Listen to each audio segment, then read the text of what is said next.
everything behind me here all used to be Green Wedge. Everything on this side of the road still is.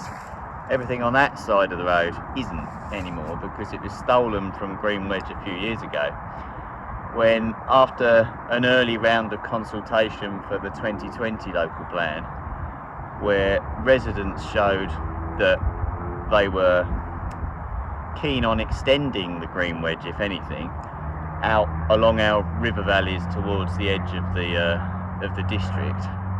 What the council actually did was they used this kind of contrived report by a company called Amick Foster Wheeler, which was in 2017, where they removed several areas from Green Wedge, including this.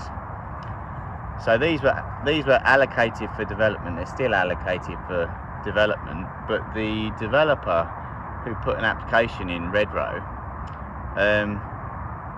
those plans are all submitted. They went through outline plans, they went through full plans. The public commented on all of this, and that application's now been withdrawn, which is a curious development. So rather than, what often happens is they put plans in, suddenly it becomes, we're not going to make enough money on this because the economy's changed. So then they'll plead poverty and say, well, we can't afford to build so many affordable homes anymore. We're going to need to build a greater percentage of more profitable ones. And but that hasn't happened in this case. What's happened here is they've withdrawn completely, which shows that Redrow as a developer is basically no longer interested in developing this plot.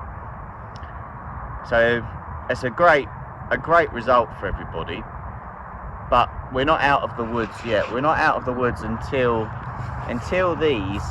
this area is restored to Green Wedge again and it regains its planning protections, and in fact that they remove these stupid exemptions that they added to this. So Green Wedge, you used to not be able to build on it at all, except unless it was something functional to do with the floodplain and the wedge and the houses, or some tiny little bit of development or something like that. But in that 2020 local plan, they bodged it terribly, adding all these exceptions, this massive long list of exceptions that allow them to build in Green Wedge, one of which was if it's affordable homes. So we can't build on floodplain unless it's affordable homes, which they tried to do down, upriver at the Stonebond site. So yeah, it really needs to be restored to Green Wedge again, and that's going to be our next battle. The local plan consultation is still going on now. It's one of the last phases of it, so we all need to get our comments in on that.